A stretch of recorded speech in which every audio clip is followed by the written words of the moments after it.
welcome back. We're just about ready to jump into Baby Diamond Hands versus WildHeart Omega here for NGS Storm Division.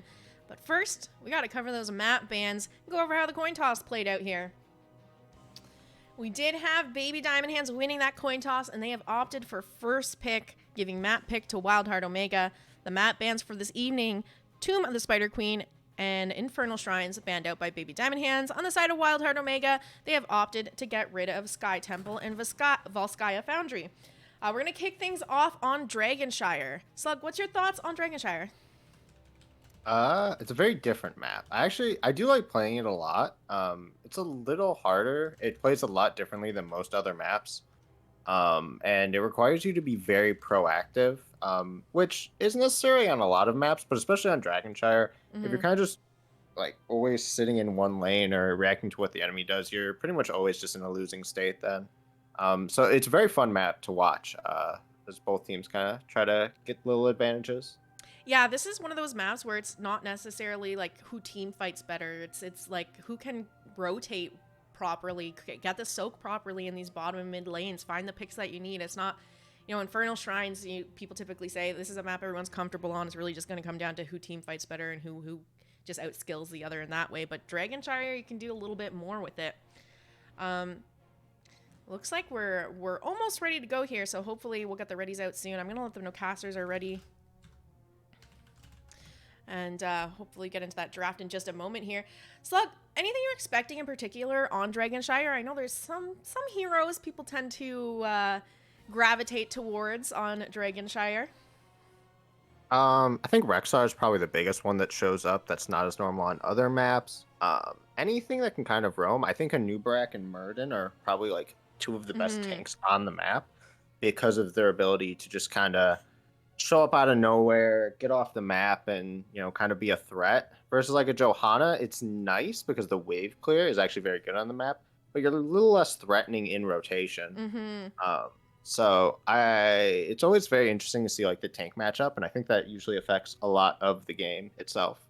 Yeah, I think too, having some kind of tank that's able to disengage, walk away, because they can hold that vision, the little triangle vision between mid and bottom. If they have some tool in their kit that allows them to disengage, Murden can jump out and Numrak can burrow out. So that's why I also like them picked up here. They're able to kind of anchor in that bush, keep vision of the enemy team between mid and bottom, and still have a way to just walk away if they are engaged on. All right, hopefully. Yeah. I think they were waiting on one player here before we get into this. I don't know who we're waiting on. It looks like both teams are ready, from what I'm reading. I don't know. They're talking about jerseys and copium. Yes. Casper said he has his WildHeart jersey ready, which is interesting because I didn't know we had jerseys. But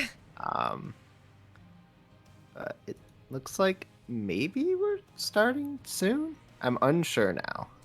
Who knows? There we go. Readies are coming out now.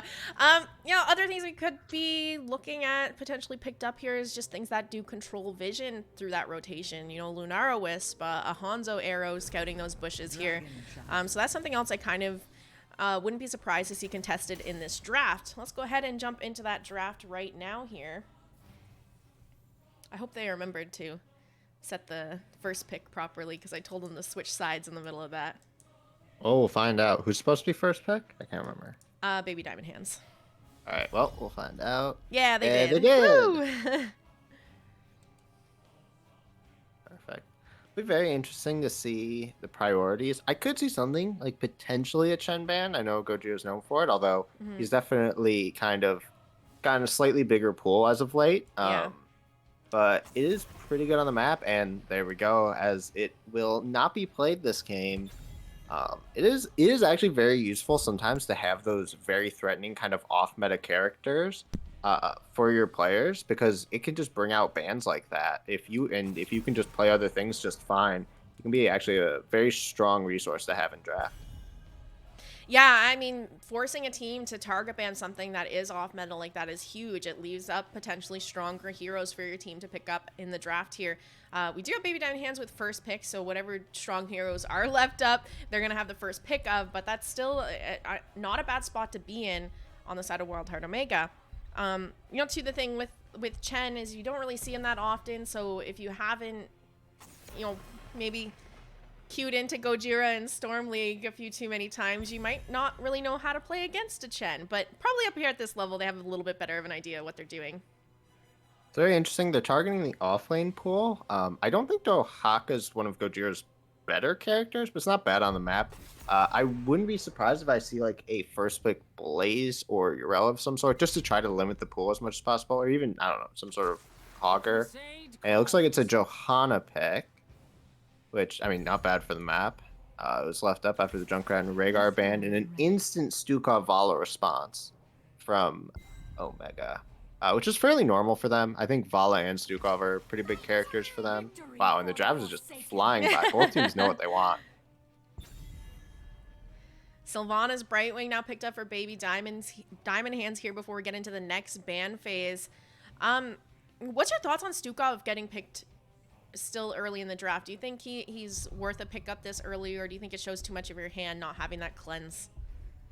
I think it's kind of a bait because of the lack of cleanse. Unless you're going to end up with something like a Lunara, it's very easy to punish. I think for Omega, it's kind of okay because I think it's Iron's best character. So I think in some scenarios like that, I think it can be okay to have. If you just have someone who's just so much better at it than anything else, it's just like, yeah, this is just a character I'm super comfortable on. I think it'd be worth it in that aspect. Leoric Band's interesting. Okay, it's a Hogger variant then. Leoric is actually pretty good into Stukov. I would kind of expect maybe a Blaze. Actually, if it's Casper, I'm kind of expecting a Urel. I kind of know him more for that than anything else. Hogger variant as a rotation, not super surprising on the side of WildHeart. Pretty much they've gotten like all fairly comfortable characters so far. And it's a Blaze Zagara. Okay. Blaze is not bad. Zagara, she's okay, I think. Well, she can kind of keep a little bit of control on vision while her mines are alive with and not creeps. clear. Yeah. And then, I don't know, it could work. The creep clear for WildHearts, it's actually okay. Varian, Vala, and Stukov all have buttons that can help with it. Otherwise, you kind of pick Zagara more for late game than anything else. Her late game use of just the percentage from her little babies she throws on the ground is just very annoying to deal with. But WildHeart wants pretty fast fights, I think. Yeah, I would agree. know how much they're actually going to get out of the Zagara pick. Could be very interesting. I'm interested to see how this ends up playing out. Last pick, Falstad, pretty good here. He's not really threatened in any way, and I think Falstad in general is just very strong right now. The global, his ability to split push is actually very good compared to other globals, and I think this is a pretty solid draft on the side of Omega. They're all on comfort. Diamond Hands I'm not as familiar with as far as comfort goes, but I don't hate their draft either. I'm interested to see. I feel like it's probably going to be Maw from Zagara because it could set up some good plays, a falling sword on top of it, or even a Blaze just to jet propulsion in once the Maw's dropped, whatever target's left in there. But I'm interested to see if maybe she just opts to go with Nidus to match Falstad's global potential here and kind of keep up with whatever he's doing. The other thing I wanted to point out too is we saw a Kerrigan ban in the draft there. That's another target ban used up on the side of Baby Diamond Hands onto Reb. He's very well known for his Kerrigan, and it's not something that's necessarily meta, but something that they felt like they had to use a ban on.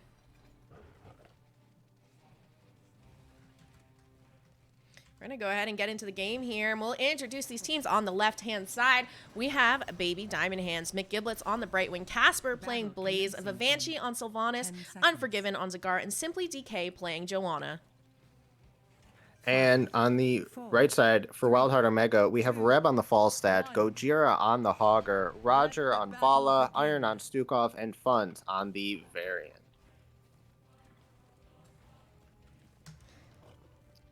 Nothing too weird level 1 wise. Actually, Iron. Oh, as we see, a bit of cheese to the top side. Trying to get some tower damage. I mean, you have a Zagara, you have a Sylvanas. Um, they actually, I think WildHeart could have maybe looked a little more threatening. Johanna was not nowhere near close, and I think they could have put potentially a little bit more pressure onto them. Level 1 wise, we actually have the ranged auto attack talent from Stukov. Um, After the nerfs to this talent got buffed and Lobo got nerfed, so I don't think the talent is necessarily terrible. And here I don't think you're gonna get a huge amount of value out of reactive. I'm curious to see how much value he gets out of this talent. See Joanna slowing them down on the rotation here, and 4 members of Baby Diamond Hands sitting there, kind of forcing Reb and Gojira to have to back off.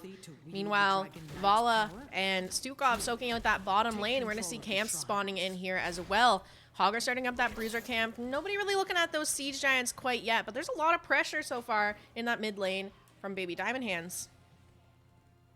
Yeah, Baby Diamond Hands does have a very strong team when it comes to pushing. I think they can abuse that early, as WildHeart is going to take a little bit to come online. They need 4 for Varian. Vala's early game, it's okay. It's not, you know, the best in the game. It's kind of, she wants some time to scale. So I think Diamond Hands can use this time right now to get a little bit of an advantage, even though they have some scaling characters, like the Johanna, like the Zagara. And I know we were speaking of Johanna ult earlier. I think this really should be a Blessed Shield game. There's no cleanse on the side of WildHeart, and I think your Falling Sword's a bit too heavy on the 20 train. I think it's gonna be hard to get anything done before that time. Roger's getting caught out here. The heal's gonna connect, but there's the blind. It's gonna be Zagara securing first blood here for Baby Diamond Hands, and they're gonna use this opportunity to look to siege in onto bottom fort. Sylvanas already using her trait to shut down structures. Zagara dropping as much minions as she can to help with this push as well. Fun's coming in on the flank here to try and stall them with this push. And Vala's back up now. They managed to get this full front wall down. Yeah, they're just going to keep pushing in and just having Blaze double soak. Very good pick off there onto Roger. Just stepped a bit too far forward and got the slow on him, and the damage came through just enough damage. Just take him out and get the full wall and half a fort before 3 minutes. That's pretty big. That is huge here for Baby Diamond Hands. A bit scary too, knowing how much they can accomplish with just 1 death onto the side of WildHeart Omega. A huge siege potential with Sylvanas and Zagara picked up on their team, especially in this early game. Not really a lot on WildHeart's side to kind of shut them down from sieging. Not sure how I feel about this. It's scary. Hot cam. There's Polymorph out onto Funds here. Joanna's walking in with the Condemn, landing onto all 4 members of WildHeart Omega.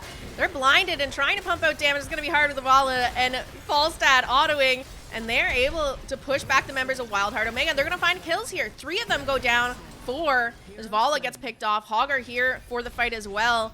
See if he's going to be able to walk away, because it looks like the chase is on. There's the Condemn, the stun to follow it up. See if they have the damage to find themselves a full team wipe here on the side of Baby Diamond Hands. They look like they're out to prove themselves today, Slug.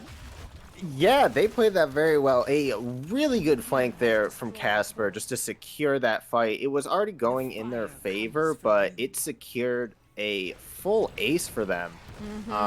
I think that was just a misplay on the side of WildHeart. I don't think you really ever go for that camp unless you have a major advantage. Yeah. And they really had nothing on the map. They didn't, like, they weren't going to win the point fight, it seemed.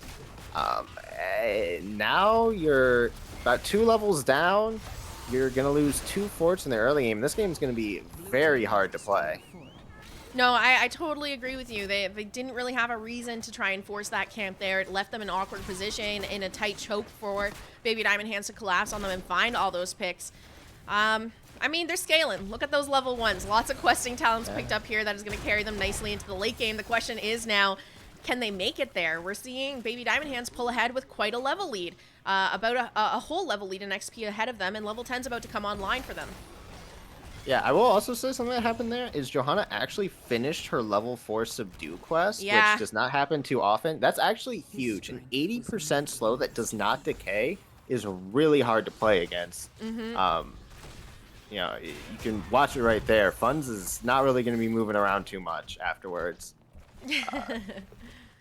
I mean, WildHeart needs to work on getting 10, and then they kind of have to look to maybe get some picks around the map with that taunt. I kind of wish, now that I'm thinking more about it, I really wish this was a low blow. Just the way their comp plays out, I think that would be better. Even reactive from, I mean, you could go reactive if you need more healing, but I really thinking they just need that little bit more damage, especially early. This right now with mid fort down, bottom fort down, it makes it so much harder for them to play the map too, because they really can't step forward without overextending now at this point. They still have their top fort up here. And level 10s are about to come online for them. And we go 10's hit here. This is still only 3 of them down here in this bottom lane. Let's talk a little bit about an ultimate slug. Over on the side of Baby Diamond Hands, we have Mind Control picked up for Sylvanas. Blessed Shield out from the Joanna here. Zagara has picked up Maw. Blink Heal from the Brightwing, and Bunker picked up by Blaze. What's going on with the ultimates on WildHeart Omega? On Omega, we have the Gust from Falstad, the Shockwave from Hogger. Oh, there's the Blessed Shield coming out onto Reb. Simply DK looking for the Condemn, but it does not connect. Reb's going to be okay here. Gojira's coming up on the flank to see if he can find something, in the members of WildHeart Omega are trying to collapse onto this push. It doesn't look like they're going to find what they're looking for, though. No, nothing too much happening there. We did just have the Rain locked in. There's potentially a look at Casper from Funds. Nothing really to be seen. Oh, the MC onto Hogger in the top lane. The Gust comes out and he spins away. Good disengage there from the side of WildHeart, getting Gojira out of there. That is Mind Control down for the next 30 seconds. To finish up the alts on WildHeart Omega, you know, they have the swipes, and we have the full protect on the side of Varian.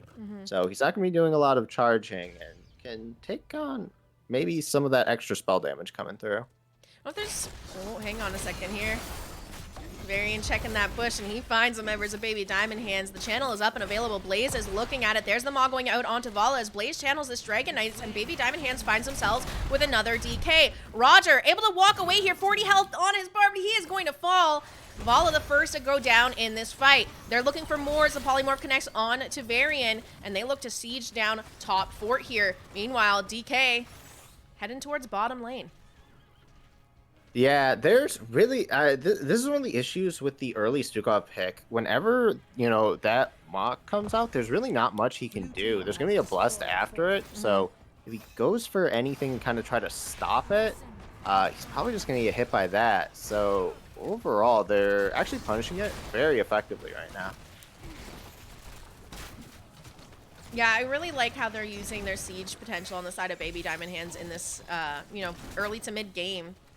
They've done quite a lot off of these DKs with the pushes with Sylvanas and Zagara, and they're really capitalizing on what their comp does best. There's the Mind Control going out here onto Varian. He's going to get that Protect to stay alive for a moment longer. Let's see if they can manage to finish him off here. Funds is going to hit that fountain and stay alive for a while longer. Reb coming down now to help the team out. A full 5-man defense on this keep, and the DK is going to fall. Yeah, I mean, as you saw, that Funds almost went down. There is so much burst on the side of Baby Diamond Hands to follow this up. This is, I kind of need WildHeart to go first here.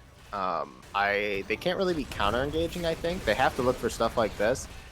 They look for it, but it's just really not that solid. The Shockwave comes through. They do end up getting the camp, but they burned kind of 2 ultimates there.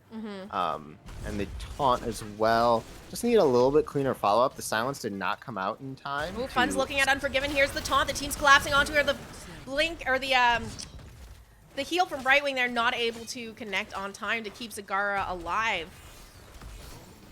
Yeah, Downhand's getting a little sloppy now. It's kind of rough. You can get... Oh, kind of a failed Gust. The Mind Control comes out. A Blessed Shield as well, but nothing really happens. It's... I think Baby Diamond Hands may have gotten in a spot where they got a bit too comfortable with their state on the map, and we're not respecting the pick potential that WildHeart does have. It's like Gojira was starting up a camp, or maybe... Yeah, he was on it. Casper invaded, Brightwing phase shift in to make him walk away off of it. But Meanwhile, in the bottom lane here, Bruiser Camp was picked up by WildHeart Omega, and it looks like they're going to try and siege in here. Funds flanking in, looking for the pick here. Oh, but Roger vaulting forward out of position, and they're going to be the first to fall in a 3-man maw onto the remaining members of WildHeart Omega. Here's the flank from Casper with the big stun to follow it up with that jet propulsion, and all the members are going to fall here in the 4-man of WildHeart Omega. Vala, Stukov, Variant, and Falstad sent to the grave. Yeah, that was kind of rough. They just got 3-man. I mean, Roger vaulted in, got condemned, and he's just kind of dead off of that.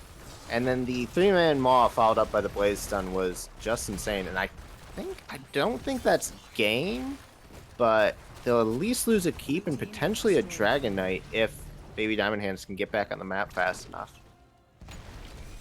Death timer's pretty low still at this point. They are all going to be up in a few short seconds. But whether they're able to deny this or contest this DK in mid is really debatable here. We're going to see Casper heading towards top. Has a Bruiser Camp to clear out there.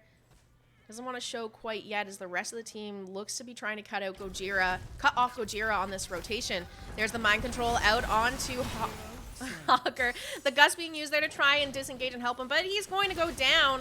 16s are finally found here for WildHeart Omega, but now down the Hogger makes it a little bit harder for them to step up and do anything with those. Yeah, the moment Gojira sees the Blaze there, he has to instantly start his spin. If the Blaze is taking that path, highly likely his team is behind him. Even if it's not, it's just more of a safety thing. Getting picked off at this point, not very fortunate. They may look bot side as well, potentially onto Reb. Reb kind of sniffing it out and moving back. Oh, nice a 2-man stun onto Vala and Stukov. The mind control comes out and both of them fall. Now they're looking at funds potentially. Casper trying to body block, gets another stun, drops the bunker. A 2-man stun from Gojira. McGiblets very low, but blinks out just in time. And the maw and then stun on to Reb, taking out that Falstad. This could be another keep going down. McGiblets is backing, but I think he probably has Z if needed. Just check. Yes, he does. It's just looking very rough. Even, you know, you have both backlines just kind of stacked up and they get blaze stun. There's not too much more to look at there. Yeah, WildHeart struggling a lot here in game number 1. Not really what I was expecting to see in this series. I thought it'd be a little bit closer, but Baby Diamond Hands is just running it down here on Dragonshire. Yeah, they are just kind of rolling over them outside of the 1 kill WildHeart has. Oh, Funds is looking, but the whole team is around. I don't think that taunt even works. There's a Johanna right there to kind of engage off of that. I think you have to look to kind of chunk frontline right now. Casper going in for a stun. Cooldown's being used. The Dragon Knight actually getting chunked very fast. Not really going to get any value out of it. It's going to put some damage on the core. There is Hogger's taken down, and there's a 2-man maw on the back side with Iron and Roger. The MC onto Roger. Does not quite get the kill, but Simply DK will take them both out, and this will likely be the end of the game as everyone jumps in the bunker and starts burning down that core. Another maw actually coming out from the level 20 from that Zagara. This is going to be game number 1 here, over to the side of Baby Diamond Hands. Kicking off the series, the very dominant win here. Yeah, they kind of just steamrolled Omega. Yeah. It was not very close there. They really did a good job at abusing that lack of cleanse and overall just protection for anyone on the side of WildHeart. Maybe that Hogger needed to be something like a Blaze just to give some sort of peel or extra protection. Although I don't know really if that matters too much considering he wasn't even able to get to the fights before everything kind of went wrong. Maybe WildHeart reconsiders that early Stukov prio when it is this abusable. And overall, just maybe a bit more solid play. Roger ended up in some poor situations, and there were a lot of situations there where Roger and Iron were on kind of the same point and would get 2-man blaze stun. So maybe a little bit of positioning issues as well. I think I would have liked to seen a different tank picked up here as well. I don't think Varian can really, ward like these bushes and stuff in these rotations between mid and bottom. He's pretty easy to pick off. He doesn't really have any tools to kind of disengage or peel or get out of there except for a slow. It makes him a little bit vulnerable if he does try to do that for his team. Kind of keep an eye on what is going on here. Let's take a look at the talents very quickly. Anything that's sticking out to you or surprising for you to see here? I mean, I don't know how relevant it was because I can't remember when level 20 was locked in. But the level 20 from Brightwing is a little different after the blink heal nerfs for the 20 for the invisibility, which I still think is the best because it does give that like little bit of unrevealable that can actually reduce a ton of damage because you can't click that person. Mm-hmm. But the speedy dragon coming in, a little interesting, gives that actual movement speed boost to Brightwing. Otherwise, talents are fairly normal. I mentioned it earlier, the fetid touch, I didn't see really any value from it. I feel like with a variant on your comp, you want to go with something like a low blow. You're playing very heavily for that blow up, and it just did not seem to be there. So maybe potentially a different build coming out from that Stukov could have helped a little. Hey, Karakan, thanks for the raid. Welcome everybody from Karakan stream. If you guys don't know me, my name is Jazzalene. I cast a ton of Heroes of the Storm. This evening, we're casting NGS Storm Division match between Baby Diamond Hands and WildHeart Omega. So welcome everybody. And if you enjoy casting Heroes of the Storm, make sure to drop a follow. If you guys don't know, this is Slug Hunter. He's my co-caster for this evening. You should go check him out as well. Any last thoughts on this match here as we're waiting for the next lobby to come up? I'm just very curious how Omega will respond to kind of that rough of a match. If they can get that mental reset and start, just like move on, be like, all right, whatever. Game 1 kind of sucked. Go next game. Kind of just figure out our issues otherwise, or if potentially it'll stay in their head a bit more. That's definitely part of the game is mental for sure. So I will be very curious to see, and I will be curious to see. Maybe a little less macro focused map. It seemed like they fell behind at certain points. Yeah. Macro wise, it seemed like Blaze was getting to fights pretty early, and also just overall not a lot coming out of the fall stat. It felt like, so Yeah. it'll be curious to see what happens next. I agree. Like anytime Falstad was looking to kind of like push a different lane, they were just taking advantage of him not being in the 4-man and running down structures with the Sylvana Sagara on your team. I agree, though. It'll be interesting to see if they can kind of bounce back from such a rough loss in game number 1 and mentally perform going forward, I would say. So we look for where we could be going next, Slug. That was a map pick from WildHeart, which is what surprises me the most. That this is where they wanted to go. Let me update the score there. I just realized I didn't do that. They wanted to go to Dragonshire, so I was expecting a little bit more out of them here for game 1. Like they had a way they wanted to play this map, and maybe the way they wanted to do it was just shut down by Baby Diamond Hands. But what are you expecting for game number 2? I think they'll take first pick here and map pick over to Baby Diamond Hands. I would say that that's likely the case. I can also say that I know whether that's the case or not because the lobby's already up. Someone invite me. Okay. Let me find you. There you go. Cool. All right, let me update you guys on where we're going here for game number 2. This is going to be a map pick from the side of Baby Diamond Hands. We'll pop on over there now. But game number 2, we're going to be playing it on Alterac Pass here. I really hate this map. I hate casting it. It's so boring. There is not a huge amount that goes on. No, on this there map. really isn't. It's like take the siege camp on cooldown, and that's about it. Yeah. But things we'll typically see kind of contested here. Hogger, because he can do that camp right at the 1 minute mark by himself pretty efficiently. Blaze, because he has great poke on objective. He can shoot his oil over, interrupt, then light it on fire, leave it interrupted. Anything that has some kind of poke, like a Junkrat, to stall out objectives as well, you typically see here. What else are you expecting maybe we'll see picked up from either of these teams? There are other options. I think. Did you mention the Junkrat? Yeah. Okay, you did. Okay. There are some other things that can take camp as well. Greymane does a decent job of doing it by himself. There are other like I'm trying to remember. There are some weird picks that can end up taking it. Um, Overall, I mean, Anub and Muradin are pretty good at just being annoying and Mm-hmm. trying to kind of cap different points. Yeah, and you. Otherwise, trying to think of anything that's too different on this map. I mean, globals are very nice to have, as is a pretty sizable map.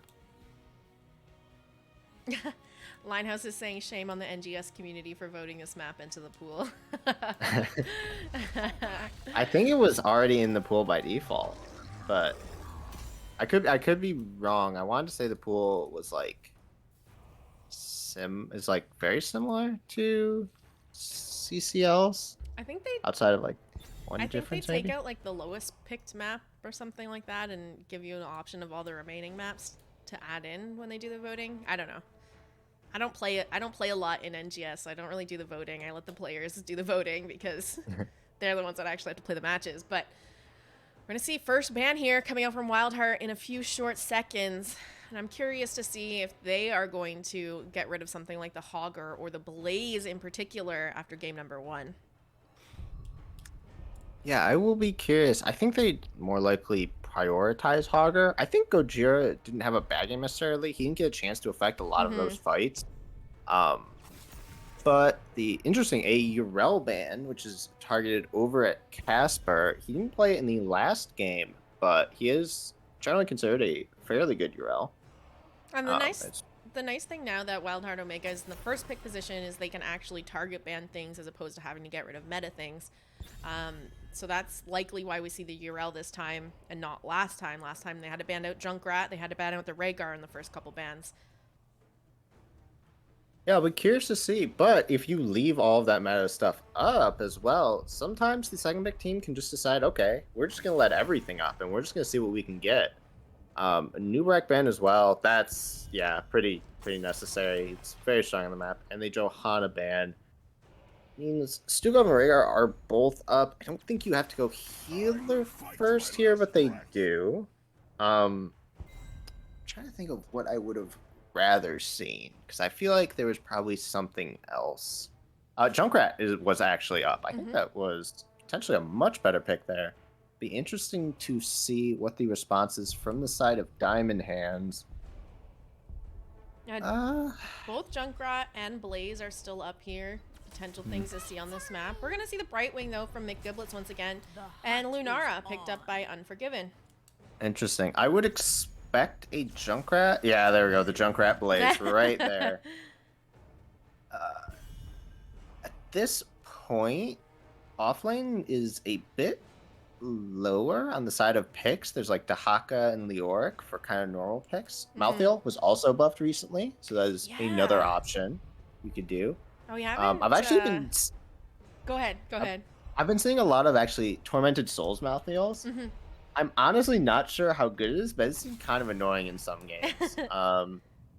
Just he just kind of exists because of the trait buff. Just being able to kind of exist in the enemy team Yeah. with that trait constantly proccing, it can be kind of good, especially if the enemy team does have tools for that last right.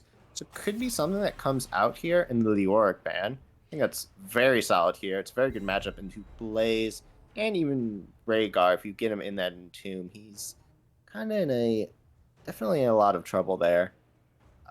Overall, I kind of you hope can- that we maybe do see the Malthael because I haven't really seen him being played in Heroica Storm Div from the games I've casted, at least. But I've been playing him a little bit in like my Nexo games that I've been playing in last week, and I had fun on him. So it's gonna be the Murd and Shen. Ooh, coming out beside Casper. Ojira's gonna try out of his mind this game. That is a very interesting pick. There is a cleanse on the side of WildHeart to kind of deal with that keg potentially, if that's the way they go. North and Fire Stitches. Interesting. Stitches Tychus. Not Stitches Junkrat is a very nice combo to have. Yeah. Just the gorge onto that root, especially if you have the silence trap. It's so hard to deal with. And no one on the side of Diamond Hands has a really easy time dealing with that. Um, be interesting. Uh, Outside of is Sonya. Oh, so they're going beefy. I like this response actually. yeah, it's That it's hard when you're Tychus and you have 3 really big front line to kind of chunk down. He's good at dealing with like one, maybe 2 of the front line to deal with, but once you add in this many, it really gets less value out of him. I'm a little bit worried. I don't like the Stitches pick. I'm worried that they're not going to get any value on it. Muradin can just Dwarf Toss away. Chen can usually find an exit out of there somehow. Sonya, maybe she goes Leap here, can also just jump out, and if Brightwing's close enough and has her level 10, she's likely just blinking away, or even just blinking out of the hook in general. Lunara might, Leaping Strikes. I don't know if that's going to help her or not, but... So the Gorge should always end up on a trap, which should probably be a silence trap. Yes. I think... just normal hooks, you can definitely end up running into issues. And the other thing is that Triple Bruiser is really good into Stitches as well, as he just kind of gets run over. Yeah. Stitches wants to play away from everyone. He wants to play at a range, and you kind of just run at him. He can struggle to some degree. I think overall, I kind of like Diamond Hands comp a bit better here. I think so too. I'm very curious to see like what ultimates are locked in and stuff like that, and to see potentially if I just really like Diamond Hands comp. Now the more I think about it, the more I'm just like I feel like Diamond Hands comp just wins all around the map. This game feels like it's really going to come down to does just funds get insane hook gorges into traps. Yeah. And if that doesn't happen, I think it's gonna be a really hard game for WildHeart. Isn't that how it always goes with a Stitches comp, though? Do you land your hooks in the late game and find the picks, or do you just fail and lose? To some degree, but it also depends on how the rest of your comp, kind of works into the enemy comp, and the rest of their comp doesn't do a huge amount here. They do get the hook into the root, and Unforgiven is actually taken out. I mean, when you have all 5 members there and you pull them right into the root, Reb's on the chase here. Running down, there's maybe a hook. Woo! He gets the jump actually, and that is a double kill overall to the side of WildHeart, coming out fighting this game. They like are to see it. Out for blood after game number 1 here. We do have camps up now on the map. Sonya's already started the camp over on the side of Baby Diamond Hands. We're gonna see Junkrat and Rhaegar working on WildHeart Omega's camp, and the rest of this is just gonna be Vivanchi getting caught out though. Oh, this is like 3 times in a row now that phase shift has been coming in onto the target they were looking at for the gank and not connecting. I'm sure Brightwing must be feeling a little frustrated right now. Little bit. Some of these phase shifts I think could have come out faster.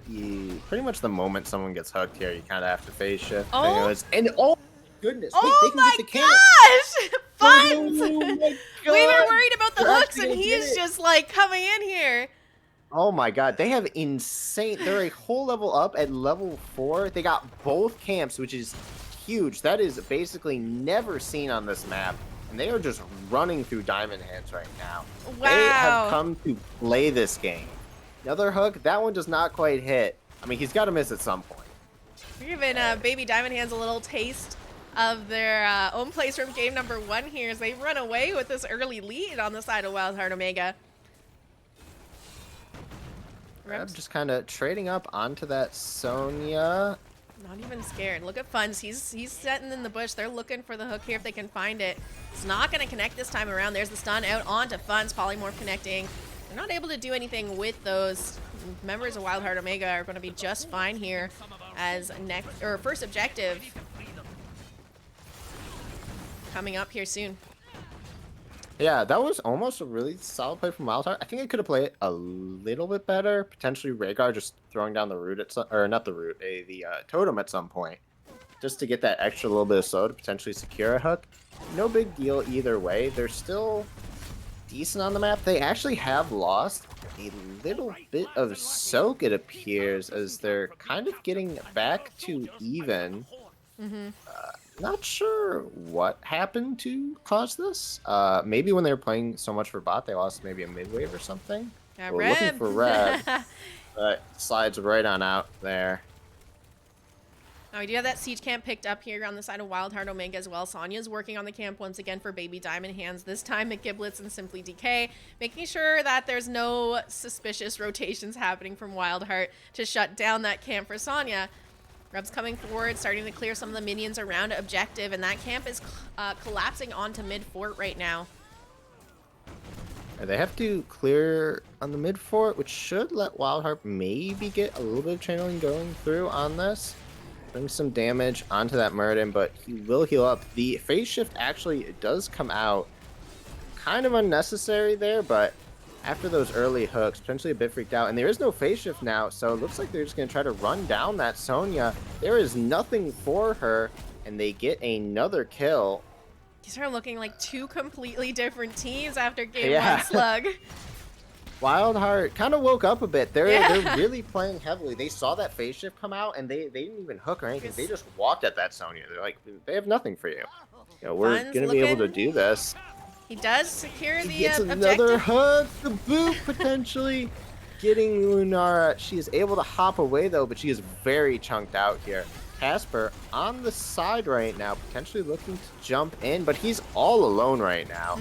With phase shift just being used as well, it's kind of spooky. Simply DK going in. There's the stun onto Reb here. Bavanchi being hooked by Stitches. We have Roger and Casper fighting it out here on the side, but that concussion mine is going to get Roger into a little bit better positioning. Reb incredibly low, but able to walk away. And the camp taken back with only 1.7 seconds left here for Baby Diamond Hands. That fight was incredibly split, and I think that worked so much better in Baby Diamond Hand's favor. Most of their characters are self-sufficient in those 1v1s, so I think WildHeart needs to work a little bit more on playing as a unit there. They were very much on split targets, different things happening everywhere, which I think is generally just losing overall for them. Because, yeah, pretty much everyone but Lunara can kind of take care of themselves to some degree. Blaze catching that mid soak here for WildHeart Omega. They have their siege camp heading towards mid right now, and the channel's been stopped by WildHeart Omega. 20 seconds to 1.7 seconds here. They just need that slight little bit of channel for WildHeart Omega to secure this first objective. Reb stepped forward, minigun used there, the stun out onto Reb to shut that down as Fun starts to channel up once again, and the Riders will be secured, as well as level 10s on the side of WildHeart Omega. They were just about to get 10s, so Baby Diamond's decided, let's not contest this. We can give this over, try to kind of scale out a bit in this game. Nice try there from Funds, but not quite get that one. Fun's walking up a bit, though, there. The ultimates are on for both teams now. There is no leap. That is the Wrath from Sonya. Potentially very good for splitting and just hitting buildings here. And also dealing with this objective, although Reb is kind of just going to run her down with that trait. Although it's looking very bad for Reb. Unforgiven kind of just not having to care. Even without that phase shift, he was healing pretty much enough here's off the that gorge wave. coming out there. Sonya getting eaten by the Stitches. They have a concussion mine drop, but it's not There's really going to no help them. There's no... Exactly. There is a Nobody slow, and they pull it into the root. root. There's the Riptire coming out. Unforgiven getting chunked here, and they find the pick. Simply DK trying to walk away now. Hits that stun onto Funds. Looks like he is going to be... That was an incredibly scuffed engage, but it worked out for them. Gojira with the stun, but there is no follow-up there. Overall, a 1-for-1, about half taken off every fort. They're looking to re-engage. Here's the Wandering Keg out from Chen. Bunker dropped on Blaze there. That's going to keep him safe for the time being. I've got to pause. Uh-oh. What a time. What a time to pause. They're just chilling there in the bunker. It looks like Fun's DC. At least he made it into the bunker before he DC. It's kind of ideal. Yeah, that is very interesting. Reb is actually currently taking a camp. I think that these Stitches and Blaze will be fine. There's really not much. There's still the Ancestral. And there's no more Keg. There's not really too much to stop them from just walking away, I think, unless Mur can just stun them over and over again. Sonya It is Skullcracker Murden, yeah. so It there's is a Skullcracker a Murden. little bit more stuns potential out of him. So we'll see how it plays out here. Hopefully he gets back into the game in just a moment here. Yeah. Dude, saying alone time with funds in the bunker at the little heart. That was probably this is probably one of my favorite like pause timings ever. It's just so entertaining because it was like right after he got in the bunker. It was like he got in, it was like, okay, I can pause now. They're pausing I for can their take my little break. pausing for their 7 minutes in heaven before Valentine's Day hits. There we go. Yeah, that was actually I did not think they were gonna get that Sonya kill. It was very rough. There I was waiting for Roger to throw down that root, but it never came out. Luckily, ended up just getting pulled into it by the Stitches hook, so it ended up overall execution wise, it ended up fine. Yeah. But maybe we need to be a little cleaner in future. Shall see. Looks like they are ready now and it is going to be starting back up. Ancestral is a little unnecessary, but everyone will survive. If you want to get in the bunker with Gojira too, check out WildHeart's fundraiser tomorrow. If you guys don't know, WildHeart's doing a Valentine's auction of some of the players. You can basically buy some time from some of our players, including Gojira, Slug Hunter's in there as well, and some other people that have yet to be revealed. I'm gonna be honest, I don't know the other people who are revealed, so don't ask me. I've just been kind of trying to guess along on Twitter as well. I was able to figure out the Gojira Foxington one. This one, I've honestly got no idea. They didn't give any clues this time. Yeah, well, there was no real clues. I didn't really read into any of them. I couldn't really tell from the silhouettes either. Normally, that's what I was using to figure it out. Oh, hook onto Unforgiven. There's the gorge. Sonya. Let's see if they have what they need to follow it up. He's going to drop just under towers here. Reb chunking them down, and Sonya is going to fall. I don't know if the gorge was necessary, but either way, it still gets that pace on the map. Forces Baby Diamond Hands to kind of move around to catch that soak. I think Baby Diamond Hands potentially, when stuff like that happens, has to look elsewhere. There has not been a lot of kind of strong uses of the keg. I'm curious to see the hook nice into hook. the root. There's no jump as well. The Avatar will come out. McGiblets is in trouble though. The Riptire from Junkrat. Let's see if they can secure the kill. There's another blink for 2 seconds, and she falls. There will be no more Brightwing for another 26 seconds. Oh, there's another hook onto Simply DK. Let's see if they can follow this up. The slow's dropped by Rhaegar, but the damage is not online. Simply DK able to walk away here as Reb starts up the channel on this objective. And Baby Diamond Hands looking for a 2-man push on the bot side of the map, though. Casper getting very chunked out by Gojira. Looks like they're not going to get too much out of it. I do like them looking for something on the other side of the map, as there's currently still a fight going on for that objective. The gorge onto Lunara. Looks like she's not really going to have a problem, though. Casper and Simply DK kind of working on the backline of Omega, but neither able to really secure anything. Looks like the objective is not quite going to go over to Omega yet. Ooh, another hook onto Forgiven here. Iron following up. There's a jet propulsion from Gojira. The oil slowing them on the way out, but Unforgiven able to walk away. Wandering Keg used in that engage as well. No picks there found for WildHeart Omega, but this does give them an opportunity here to start the channel once again. That gets rid of the keg, though, and that's one of your biggest kind of things to be scared of right now for Omega. After that, I mean, there's a Murden jumping on you potentially, but you have the cleanse from Rhaegar. It's not really that scary, and Stitches is a kind of beefy boy, so it isn't a huge amount to kill him right now. Another hook, Gorge in 4 seconds. Oh, if he had Gorge right there, that was probably another dead Sonya. So just held it more for fun hook, if anything. Yeah, if he just held it those few seconds so that Gorge was down, but he just couldn't resist the juicy Sonya. I do have to say, Funds is landing a lot more potentially hooks. In trouble topside. Oh, he's getting gone on. There needs to be a bunker. There is none. And this is going to lose them a little bit potentially on the side of the map. I think they will likely still get... Yeah, top lane still going to fall. Reb is in trouble here too. But he's going to be able to walk away here. Wandering Keg forced on Casper once again. And this Ryder making pretty short work of this bottom fort, or what's left of it. Fun's on the flank here, just looking to see if he can maybe find Casper as he walks away. There's the slow coming out there. And all eyes are on Casper. Roger and Reb trying to chunk him down as quick as possible. The Riptire is going to come out, and they gorge the Brightwing. They get the pick onto Chen, and now McGiblet's trying to blink away here. He is going to find that blink onto Simply DK and live, and the hook does not connect. He is out of there, and the Raiders cleared up by Baby Diamond Hands. Funds need to bring the Brightwing to the root if that was going to work out. That was actually a very good play from Simply DK, just sitting in that bush, waiting for Brightwing to pop out and giving her that blink away. But also a very good pick onto the Chen. He has no keg. He's not really going anywhere. That will secure.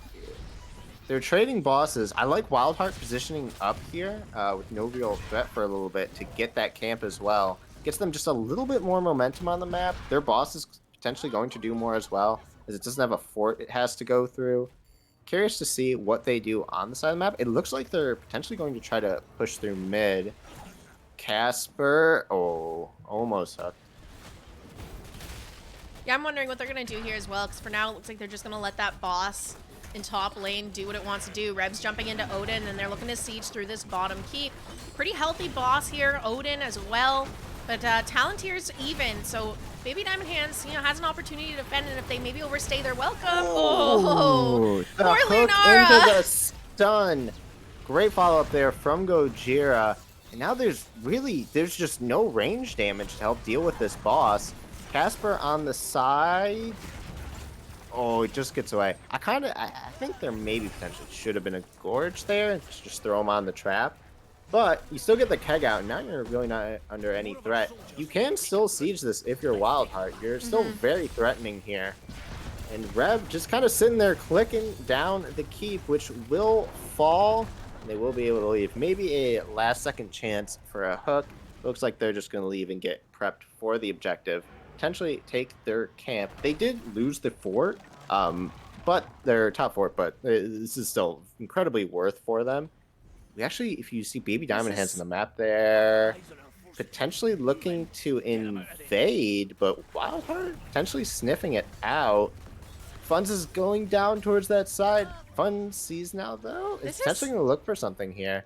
This is really weird positioning for Baby Diamond Hands, because Lunara is showing on that bottom wave. Simply DK getting chunked down. The phase shift is going to connect from McGiblets. Murden's going to be able to walk away here, but... That should have been a dead Murden. The moment Brightwing Z comes out there, there needs to just be a gorge, drop him on a trap, and see you later. But still, good on WildHeart. They didn't really let their be dealt with. Okay, they didn't let their, any camp cheese happen. Okay, here's the gorge, there's the trap. Let's see if they can do it this time. Riptire to follow it up. Reb chunking them down, and there is the combo. Perfectly executed this time around with that pick onto Chen. It's also a little concerning. Baby Diamond Hands just kind of sat around there trying to figure out what to do. They just need to leave that. That Chen is not living. That Chen is, the moment he got gorged there, the moment Funds gets behind that wall, that Chen is dead. I think they just need to look potentially just to even clean up waves elsewhere. When stuff like that happens, you kind of just have to let the person die to some degree. It feels bad, but there's really nothing you can do in that situation. Funds potentially looking for more hooks. They do have 20s locked in now. We do have Storm Shield coming through from Rhaegar. Be interesting to see how much value. Chat saying fun and interactive. Alright. Yeah. You're playing a hero that stands still and drinks from a keg for like 10 seconds. You're probably going to get hooked a bunch. It appears to be what has happened a lot of this game. Diamond Hands, they just need to back off here. I really do not want them to try to engage here. Sonya actually ends up stealing the camp away and shoving out that top wave, but she needs to back it. Okay, as soon as possible. There we go. She is leaving now. They're going to get 20s for this defense, and their waves are in actually a solid spot. That camp being taken is actually huge, as it will keep the middle objective back for a while now. But WildHeart does not seem to care as they are just going to take the keep anyway. Casper looking from the side potentially. This could be a big keg angle, but nothing really coming through. Simply DK did jump in there, but not able to find what they were looking for, and the rider is now caught up. Mid keep is going to fall. Bottom keep already down. They can find a pick. This is where they look to end the game, potentially. Simply DK going in here. There's the Wandering Cake out on Chen. We have the Gorge onto Funds. Bunker drop by Blaze. Let's see if they can find that kill on Brightwing here. Looks like McGiblet's able to blink to safety for now. Simply DK getting chunked down. A huge jet propulsion from the Blaze here, but everybody on Baby Diamond Hands living. Unforgiven, though, going to be the first to fall, and they're going to find the second kill here on to Chen. Simply DK now caught out, and there's the third kill as the core falls in favor of WildHeart Omega, taking game number 2 of the series. I mean, that was just almost the opposite of what happened last game. WildHeart just ran over the map for pretty much the entire game. It was just hook into trap into dead, or hook into gorge into trap into dead, or even they just walked down Sonya mid once the Brightwing Z was down. Very well played there from the side of WildHeart. We talked about at the start, you know, their only real win condition was through hooks and gorges onto roots, and well, that's pretty much what happened there. Outside of that last fight where everything just kind of happened all over the place, that game was mostly just hooks and then deaths for the side of Baby Diamond Hands. Yeah, it really is. Game 1, complete and utter domination by Baby Diamond Hands. Game 2, we have WildHeart returning the favor here. Let's take a peek over here at the talents. You know, couple things that maybe we weren't expecting. Lunara picking up Thornwood Vine, Sonya going with Wrath here over Leap. Do you think these were the right picks? Maybe I would have potentially liked to seen a Leap. There's not a lot of damage. The issue is there's not a lot to combo with a Leap if you had it. Yeah. The Wrath is good potentially for splitting, but she was just getting picked off all the time. And I like the idea of kind of being able to potentially run over the Stitches with a Wrath, just slamming him over and over again, potentially a Murden or a Chen on him. But a lot of those fights were just incredibly split, or there weren't really fights for most of the game. There was just a lot of picks. No, you're absolutely right. I mean, WildHeart was getting great rotations, finding people just a little slightly overextended in their lanes and punishing them for it. Or if they weren't finding it that way, they were finding these great hooks through Stitches and getting the picks that way. So yeah, it made it hard. It seemed like they were just constantly a death on the side of Baby Diamond Hands to really put up a fight in some of these instances. Anything else? I was kind of touched on the alts and the talents for Baby Diamond Hands, but what about on the side of WildHeart Omega? I see Iron's still talenting into a full totem build. Do you think this is the way to go with Rhaegar after the last patch? I definitely think into this team, yeah, you have a lot of melee that want to sit on top of you. I think it depends. There are some teams where like the DPS are just very far back. If you're against like a Hanzo and a Junkrat, it gets a little less value, but for the most part, I would say it's still very solid. Tychus actually went with a very trait-focused build, just focused on burning down those frontliners. I think it was actually good this game. Yeah. Normally you want the grenade, but the lack of backliners makes the grenade a little worse, and they weren't really needing any more wave clear with that Junkrat, Blaze, and Rhaegar. So I think being able to just burn down these frontliners more was actually very, very effective. Especially, it helps them deal with the, 3 frontliners as well very effectively. I think too, because those 3 frontliners were ending up isolated a lot from these hooks, it was really effective for Tychus to go with this build. I was a little bit worried, in just a full 5v5 fight with 3 frontliners for a Tychus to deal with, that they were going to kind of struggle to like pick a target, and that's the one we're going for. But these hooks really helped, call out who they needed to be focusing and who was a target for Tychus to drop his minigun onto a lot of the time. So well played by Funds with the hooks on the Stitches, and well played with the follow-up from the teams. So the traps, the rip tires coming out, and the shred with the Tychus as well. We're just about ready to get into game number 3. Let me go ahead and update that score really quickly for you guys. We are 1-1 in the series. For game number 3, we're going to be headed to Battlefield of Eternity.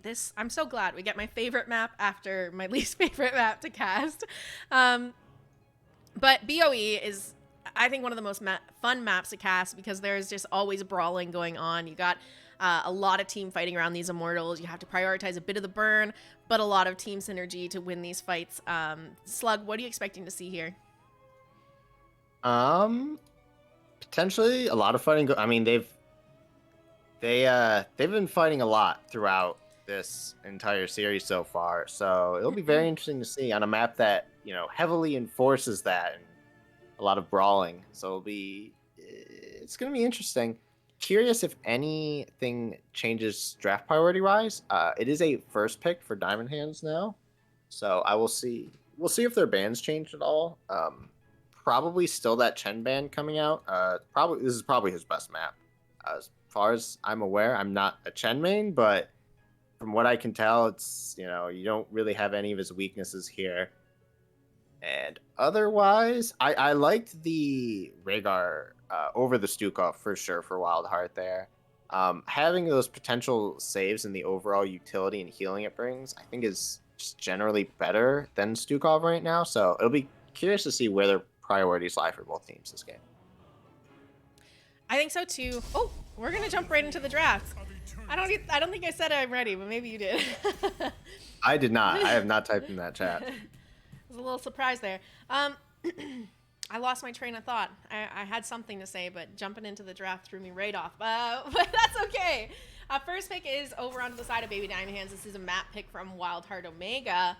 So I am interested to see what they prioritize on Battlefield of Eternity, because this is a map they wanted to go to. Last time they wanted to go to a map, it didn't work out for them here. Oh, I know what I was going to say. I think it'll be interesting to see how these teams play Battlefield of Eternity as well, because we're looking at game number 1 and 2. There was a lot of, you know, there's three lane maps. They caught people out a lot in those lanes and just went for, you know, rotations onto those picks. A little bit harder to do that on Battlefield of Eternity. So it'll be interesting to see how these teams kind of adapt to playing on a 2-lane map and not necessarily having the opportunities to look for ganks on people that maybe aren't paying attention.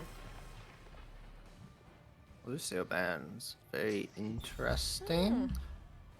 Johanna ban coming up from the side of WildHeart. Curious to see what this last ban will be. We talked about the Chen potentially earlier, which should come through, and the Rhaegar ban.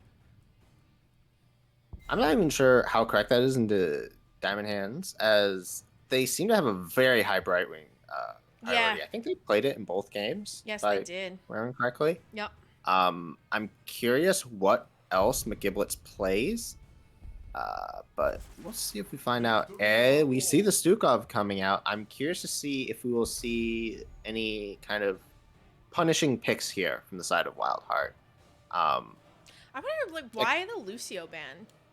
I don't know that I've ever seen Iron play much Lucio, and it's like, is High Five going to shut down something that they're trying to do? Or are they doing like a variant taunt comp and they don't want a High Five every 20 seconds to save their targets? It's good on the map. It is, I argue, one of Lucio's better maps in some aspects, just because you can pretty much always be wall riding. But overall, I would say as a pick against, ban against Iron does not seem super effective overall. The Li Ming comes out, and the new Barak comes out. Very interesting. I was potentially expecting something like Lunar just to secure that cleanse for later, but focusing a bit more on the race with that Li Ming, I understand it as well, because you already have Hanzo taken on the other side. The race heroes after that, and especially the poke from the poke aspect, it's a little rougher. The Yorick ban, again, a little worse on this map, as he doesn't really do too much till 10. This is a very early game focus map, but still decent ban.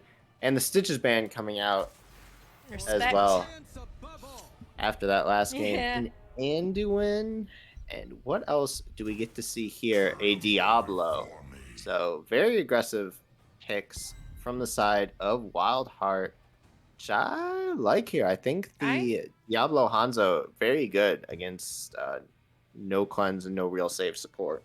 Yeah, I like this as well, and I think it kind of answers the potential CC that we could be seeing over the side of Baby Diamond Hands. Sylvanas likely can't go Mind Control this time around. We saw her playing Mind Control Sylv in Game 1 because Anduin can just pull them out. If a Nubrak's just looking to burrow in and get CC, layered CC with you know, Stukov to silence on top of that, Anduin's there just to pull them on out. If they can't have Rhaegar for a cleanse, you can't have Lucio for a high five, a leap of faith sure fills that void.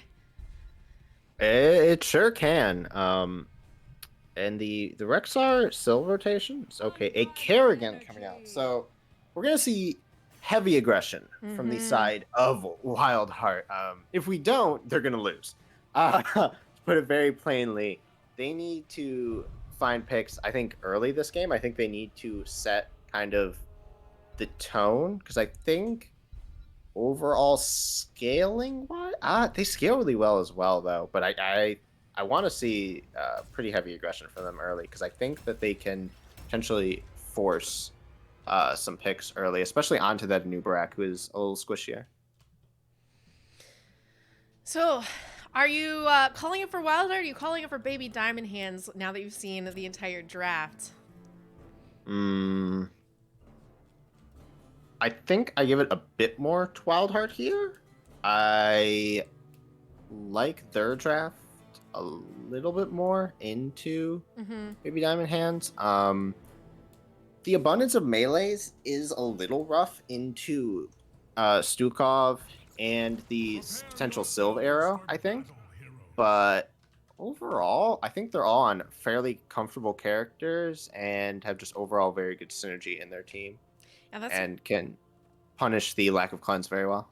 That's what I'm kind of thinking too. Like they're going to have a rough time without a cleanse on the side of Baby Diamond Hands. I've already seen WildHeart previously do a very good job of just layering their CC, and now you're looking at a Diablo engage with a Blaze Jet propulsion to follow up and a Kerrigan to just shut them all down as well.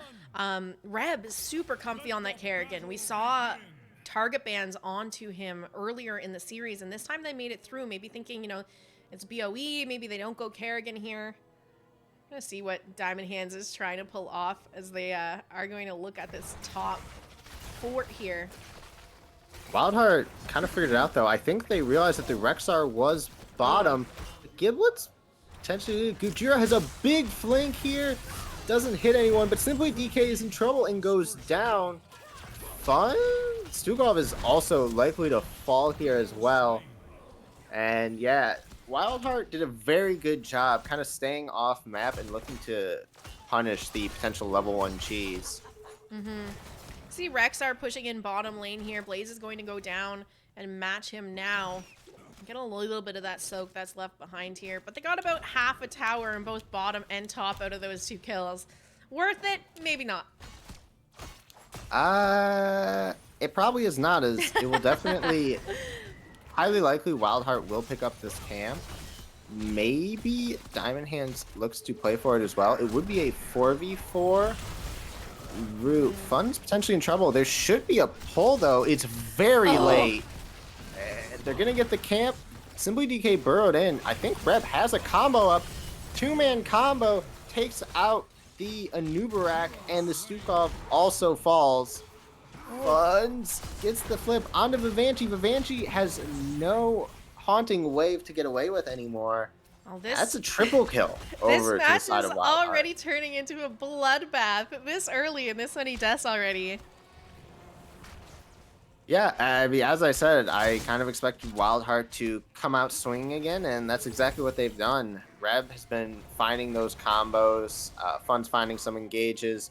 The pull was very late, and I thought it was my gonna gosh, end my up... anxiety is just watching him struggle in that silence, waiting for it to come out. They're looking at Casper here. Oh, Reb kind of like peeked out of the bush there. I'm not sure if they saw, but Fun's finds the stun here. There's the combo from Reb. The follow-up online, and they're going to get the pick on to Rexar. And they will... Looks like they're going to also potentially look for that bot camp as well. No, they're just going to do their hearts. Okay, no, they are going back onto it after the... They're going to do everything. I don't think they're doing the enemy bruisers. I don't think they're that comfortable yet. But 6 kills before the first objective spawn. They're feeling pretty good, but still, Baby Diamond Hands are. This game is definitely still potentially winnable. Ooh, Funds, this is Funds real in awkward positioning. He's trouble. getting caught out here. There's a Is silence drop. in He's trying to trouble. walk away. Leap. He lives somehow. Just not enough damage came out before Iron could show up and get that pull. Pull will be down though for now, and Gojira just kind of getting a nice little bit of damage. Likely will take that top wall, but could potentially be in some danger now. As no, he's gonna get away. They didn't really want to commit for that. They're instead looking at the race here on this Immortal. Fairly close, because we're going to see halftime hit in just a moment. And it's a slightly ahead here for the side of Baby Diamond Hands. Let's see, looking potentially posture forward. Funds has an angle here. Banshee in trouble right into the combo. The stun from Gojira will finish him off. I think Simply DK burrowed in, and never mind. He was able to burrow out, and this looks like it will likely be a one race from the side of WildHeart now. Very good flank there. Reb giving the vision to Fun so that he can fly over that wall and take out the Sylvanas. Hanzo's working on finishing up the Immortal. The rest of the team looking for the kill onto Casper once again. Rexar caught out, and just the CC from their team is just so perfectly layered together. And they find themselves with another pick onto Rexar, and the Immortal secured here for WildHeart Omega. I mean, any chance they get, basically, they're just running at people. Oh, Unforgiven potentially in trouble. There's going to be a flip here. The combo just misses out, fortunately, for Reb. I think that could have been another kill, but it's going to be interesting. Funds, again, looking off on the side here. Ooh, Reb gets that combo, the charge, and taken out. Flip onto McGiblets. Fun's potentially in trouble, though. Gets taken out there. The reactive Ballista Spore is actually working out very well for McGiblets there. Rexar is now here to potentially help deal with some of this push or secure a kill. Iron is in trouble. There's no spell. We're not initially spells up to take him out off the stun, but the follow-up was there eventually. Fun's just going in a bit too deep, and then them not respecting the rotation from the Rexar. Half a fort lost in both lanes. Oh, this is kind of fun. Like this is just both teams just kind of running at each other whenever they show in the lane. Yeah. You have top camp up here. Most of the members of Baby Diamond Hands around to go for this one. And Gojira's still pushing in lanes. And look at the forts though. Like every time Gojira is split off, he's kind of getting away with quite a lot in the lanes. This is a 4v5 though, and can they find the picks? Regardless, they are going to be able to find that. But are there counter kills coming out here from Baby Diamond Hands, or are they just going to walk away? Looks like they are giving up, walking away as level 10s are online here for WildHeart Omega. They're able to find themselves like pick once again onto the Rexar.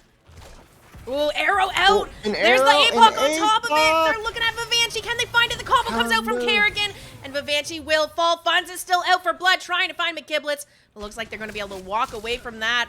Ming trying to return the favor for a counter kill, but that orb is not going to connect. Diablo is safe. And Gojira just killing the bot fort in the process during that. WildHeart just not really caring who is where on the map. And just taking what they can. The arrow APOC, very solid there. Again, Stukov could not really do too much to help there, as he doesn't have a lot. You can throw that silence down, but it's a little too late. I don't know if they're going to be aggressive about this camp with 10s online, but it looks like it's going to go over to Baby Diamond Hands. They're looking at a new Barak, but they aren't able to find it, so they're going to start that burn. Gojira working on clearing up the Bruiser camp on the flank here. We're going to see halftime hit in just a moment. Very close to being level 10s here on the side of Baby Diamond Hands, but not quite there yet. Jira, it will walk away just fine. They do have their 10s up now on Baby Diamond Hands. So they're going to look to try and set up a defense here. There's the root out from Iron. Buns is looking at Casper, though. Silencer. Bunker comes out. A bit of a split team fight happening there. Arrow goes out as well. Fun's trying to walk away, and he is able to make it to the fountain and survive for the time being. They're looking. There is still the cocoon and the flailing swipes up for Baby Diamond Hands. The combo, though, over the wall. Suddenly DK potentially in trouble. The stun misses onto Red, but he's still taken out. The light bomb swiped away, and Funz is now in trouble. The cocoon comes out. I'm not sure how in trouble he still really is. The heals come out. Gojira's doing a good job of keeping that back line off of Funds there. Stunning them out. Roger in a bit of trouble. Jumps over the wall. He's going to live for now. Ming trying to find a kill there, but isn't quite able to do it. And they're going to start the race here over on the side of Baby Diamond Hands. WildHeart Omega having to reset. It's going to give them enough of a window of opportunity to at least kind of even out this race for the most part as WildHeart looks to try and re-engage on this Immortal. Roger shredding it down. Gojira getting caught out. Reb looking for the combo onto Unforgiven. They aren't quite able to pull that off. Unforgiven able to reposition here. Gojira getting chunked down, and they are just committing to finishing off this Immortal. Bunker drop. 3 members of WildHeart Omega jumping in and back out. And this Immortal secured by WildHeart Omega. That was very solidly played there by WildHeart Omega. Getting the race, and then kind of just finding ways to get out. Very solid bunker there. Gojira actually lived a very long time there. Thought he was going to drop it at potentially a few points. Same. But I very much like the commit there. Just getting that Immortal, and now you have this the pressure now coming in through top. The flip. Oh, the combo misses, and Funz is going to fall. Simply DK potentially in trouble, but he will live. Silence Arrow comes out, but the pull comes out from the side of Iron. Iron, I think, needs to be pulling Funz a bit quicker here. It feels like he's waiting for CC potentially rather than just slows. Like he's looking for a hard CC on it. There are a lot of these times where Funz is kind of very obviously dead and it's kind of being held onto for some reason. You're gonna get it. There's gonna be an engage here for sure. Bunkers drop. Let's see if Reb can get into it and pop out on the other side. He is going to be able to get out. There's a light bomb coming out from Iron. He's going to find that onto Anub and Misha. Wars being popped, and there's the Apocalypse catching out some of the members. McGiblets, in particular, getting caught, and he's going to be the first to fall in this engage. Misha in the back line is going to go down next, and Anubrak using that burrow to try and disengage, but Funz is on him, flipping him, and he will be the next to fall here. Unforgiven, getting chunked down by Gojira. On the disengage. Funz, trying to find something there. They're going for the combo onto Vivanchi. There's Reb looking for it. Those Banshee is going to help Sylvanas walk away.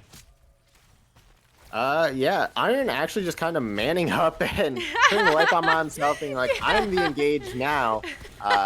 Kind of forcing Diamond Hands to start walking back, and then Funz getting a big kind of APOC area there. Yeah. Because they were all around the same point. There's so many APOC circles in the area. There wasn't much they could do to help that Stukov. Just overall, solidly enough played by WildHeart to keep Kerrigan alive long enough so that Funz can get there and turn that fight around. I like this too. Gojira and Funz are kind of sitting up on this top lane, prepping it for this bruiser camp that they're working on picking up. They already have quite a bit of damage on this fort wall, so this is a lot of pressure here for Baby Diamond Hands that they're going to have to deal with during the Immortal phase. You see both teams just prioritizing burn here, and Baby Diamond Hands is ahead on the race, but again, that top lane is something that is going to be threatening them soon. It is. Funz looking for the engage. Nice. Doesn't quite get anything. Looks like WildHeart is going for the race. Baby Diamond Hands gonna look for a fight here. Pre-16. The Boars comes out. It's the only ult used, and now they're just gonna look to get that waste while WildHeart potentially clear bottom. Funz is a little bit on his own. The cocoon comes out. It's gonna be broken. They're gonna look for him. A big arrow into stun from Gojira, and it looks very rough for the side of Baby Diamond Hands. Reb does fall, unfortunately, for the side of WildHeart Omega, but I don't think they care that much as they take out 4 members of Baby Diamond Hands. Wait, this is Okay, first of all, Gojira's jet propulsion there kind of made sure that combo stuck because the arrow came out, but the APOC was a little bit slow to follow up. They were going to be able to walk out of that, but that jet propulsion kept them locked down to really secure those kills. Additionally, chat just pointed out, and now I'm looking at it, but look at Li Ming's build. It's a little different. Yeah, the glass cannon coming out, which is a little spooky into a Kerrigan Diablo, Like but a pretty dive-heavy comp. yeah, little rough there. The Immortal going to push in on the bottom side, 16 advantage for WildHeart Omega here. Funds again just on that side, looking for pretty much any charge into a wall. I think he's just gonna take. See him kind of positioning there around Simply DK. Simply DK has been doing a really good job of dropping these stuns when Funds looks for these engagements. But look at the Banshee! They're in trouble. Reb's gone in. The arrow comes out, and they're going to be able to walk away. Less than 100 health left on his bar there. As he hurts back to base to top up on health. Half of the health left on this Immortal as they push in for core. Kerrigan has used her ult there. A little, WildHeart has to look fast here, and if they don't find something, it's kind of rough. Casper potentially going down, but Rev falls. This is potentially a throw angle now for WildHeart. There's a pull coming out to keep Gojira alive. Doing work, but Funds is likely to fall here. Maybe able to secure a kill into the Banshee. Big stun from the light bomb, but still is looking kind of rough. Simply DK very low. He dies, but in return, it looks like WildHeart Omega will likely be aced unless Gojira can get away in some sort of miracle, which did not happen. This is still kind of okay for the side of Omega. They'll probably only lose about a fort here, assuming Funds doesn't run at them. Yeah, that's the thing is they're still sitting up with 2 forts here. It's not really like you can go end or even maybe even look at a keep with these death timers at this point. They're gonna go for bottom fort and keep in mind too, Funds back up, and with the changes on this last patch, he's already sitting at 35 souls. Yeah, a very interesting core attempt. It was very split. Funds went for an APOC on to Stukov, and Kerrigan, I think, went for Rexar. Yep. You need to find, like, probably at least 2 kills there to end up ending. Your Immortal's still very weak. I almost would have rather, if they don't see anything immediately, I think they just need to leave there.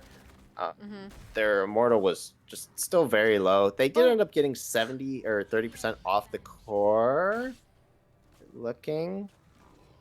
I think that would not have necessarily been a terrible fight. I think Diamond Hands definitely wants to fight sooner rather than later there so that Funds can't get those souls up.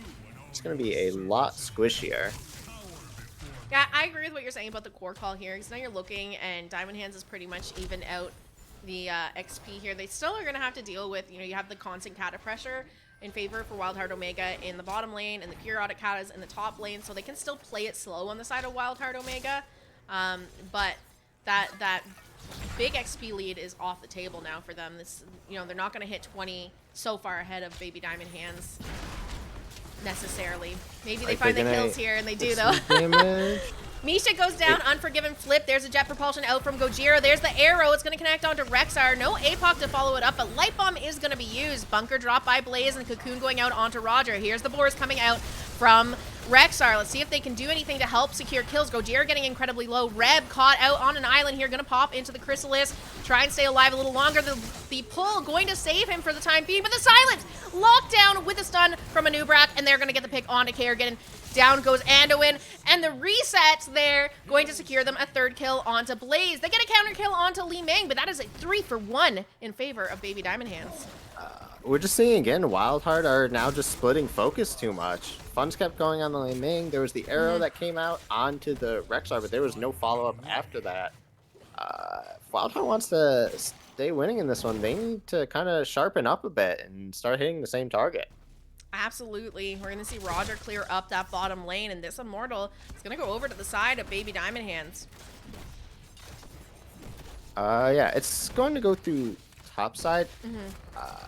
I think clear's actually a little bit rough, I think, for the side of WildHeart. Only Hanzo can really clear it effectively from range.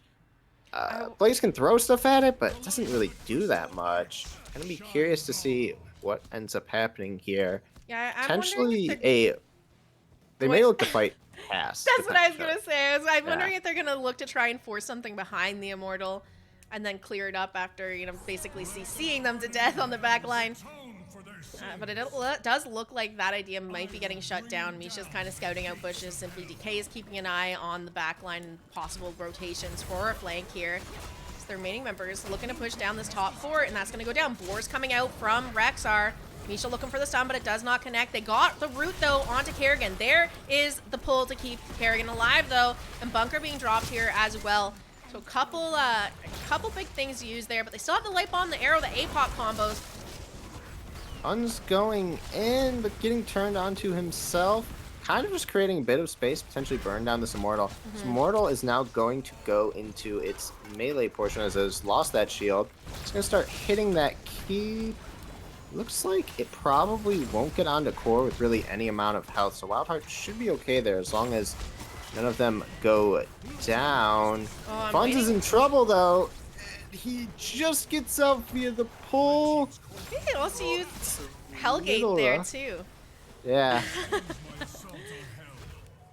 I was waiting there for them to maybe get a nice arrow off the back of that Immortal. They were clumped up, but Fun's caught out, kind of shut down anything they wanted to do with that. They're looking at top siege camp now on the side of Baby Diamond Hands. And WildHeart Omega is still sitting with, you know, APOC, Light Bomb up, Bunker about to come off cooldown. I don't think they're going to be able to do anything here, but they're looking for it. They're looking to so stall hard. They're looking to stall back, so there's 4 catapults on the core, actually. And they get the other keep as well. The back's coming out. It looks like there's going to be maybe a small amount of core damage done to Baby Diamond Hands.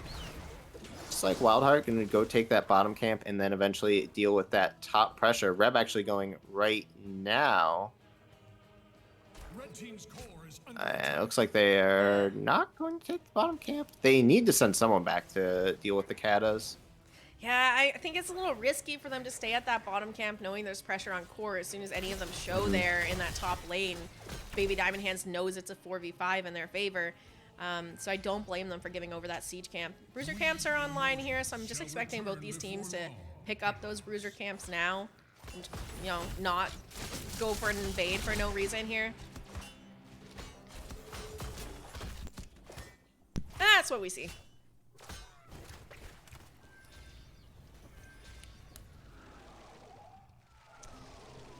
Immortal 7 seconds from spawning in. Gojira's clearing out bottom.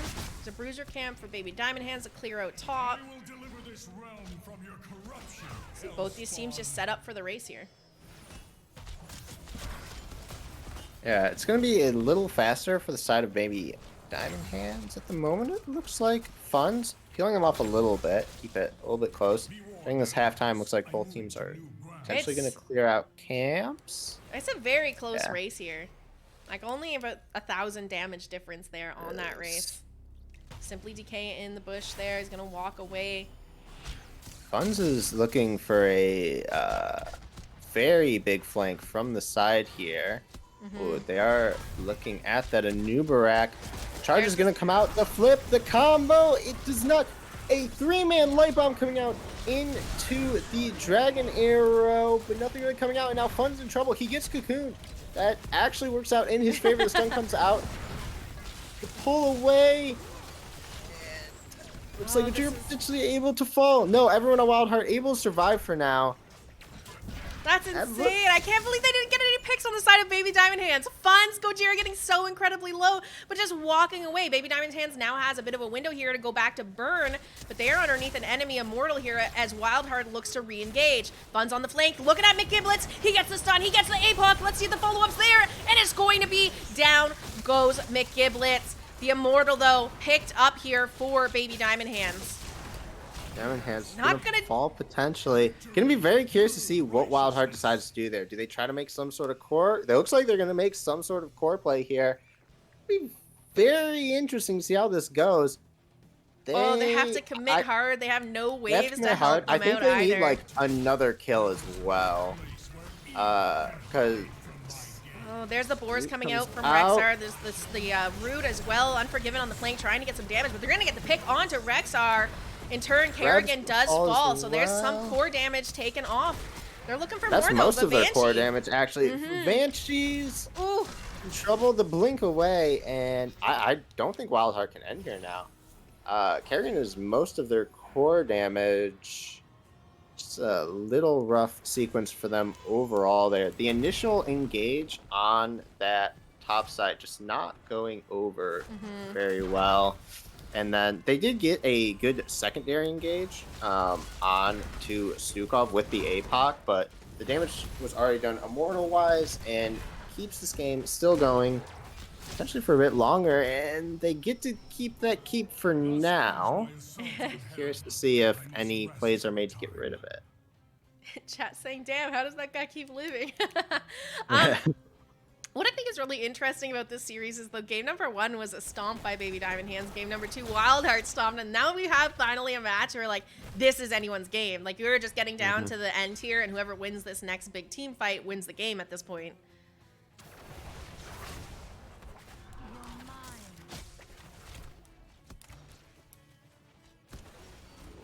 Fun's on the side, found out, but he is fine. Just going to be a lot of posturing from both teams here. Fun's is still full souls. Casper on that flank, gonna get a very big boars here. Iron rooted. Fun's taken out. The cocoon comes out onto that Kerrigan. A stun on to the Banshee.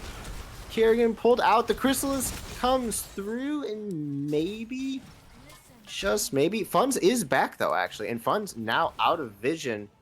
They don't know that he's here again. Oh, they know now. He's gonna go looking for that Hellgate combo, but not able to make it work. The Leap of Faith coming out to keep him alive once again. And this keep is gonna go down. Unforgiven stepping forward, hitting it with that mirror ball on her magic missiles there to secure bottom keep. And we are into our next immortal phase.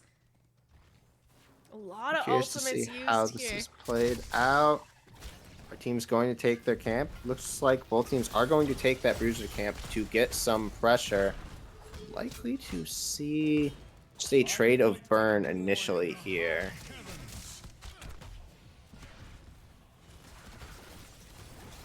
So far, Baby Diamond Hands has kind of been coming out ahead when they just go for the full-out race here. Baby Diamond Hands actually did not take their camp, so this is actually huge into WildHeart's favor right now. They get to step up, and kind of the longer this fight goes, if Rexar stays, the longer this fight goes, the better it is for WildHeart here.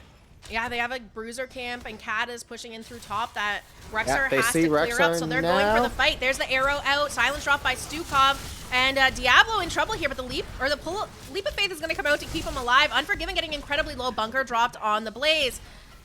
They're now just looking to shred up this immortal here. They made a little bit of space, but Baby Diamond Hands, they're not going to go down without another fight here. They're looking for a little bit more. APOC and Ultralisk, but we still have a lot of ults from the side of Baby Diamond Hands. This is going to be scary for the side of Omega here. They are clearing top, though. WildHeart looking to get just a little bit more burn onto that Immortal. Potentially go tap before what will likely be the final fight of the game. Roger actually considering her thing there, but decided against it. Gojira on the flank finds Simply DK. Fun's looking for something if he can find it, and they're all just kind of posturing around for the defense on their Immortal here. Looking at lanes here, no real pressure yet onto either of the cores. So all keeps are down. It's a really scary position to be in for both these teams, because they know just as one person missteps here, and that's game over. WildHeart almost have all of their alts back up. It's going to be a full alt fight, it looks like. Fun's getting chunked out. Oh, Arrow the comes arrow out, misses. But it's missed. APOC used as well. Light Bomb coming out. Fun's is in trouble. He blinks in for the Hellgate onto McGiblets. Do they have the damage? Unforgiven getting incredibly low. Gojira's looking for that. They find the pick onto Diablo. Reb popping into the Chrysalis to stay alive a moment longer. They're going to get the pick onto Stukov in return, a 1-for-1 so far. Reb is looking to have Banshees pop the Unstoppable, and they're going to find a second kill onto Baby Diamond Hands. Look at Unforgiven on the flank, just looking to see if there's any orbs they can throw out, but too low to actually stick around here. and show anywhere. They're committing to this Immortal, but look at the health bars on the side of WildHeart Omega. Rep so low, Iron is going to go down here. Simply DK is going to be picked off in return. 4 members down on the side of Baby Diamond Hands. So the 2 on WildHeart, they are looking to finish out this game. 1 hit on this Immortal, and they find it. I'm not gonna lie, Gojira kind of 1v9 that fight. He was in the back line just destroying them. He actually secured the first kill for WildHeart and enabled a lot of what just happened there. That was looking incredibly rough for them, and I don't think they should have been able to necessarily win that one, but looks like they're now just going to be able to walk up and take game. I don't quite see how this goes any other way, actually, to be honest. But you only have 66% left on your core, a level 24 Immortal. This is pretty hard to defend at this point. Reb, though, he's in trouble. He's going to be able to jump out onto a minion. I think they could pretty much all wipe at this point, and it's just going to be taken out by the... Yeah, there we go. Yeah. Core falling here. Game number 2 to the side of WildHeart Omega. GG's, well played. What a game 3.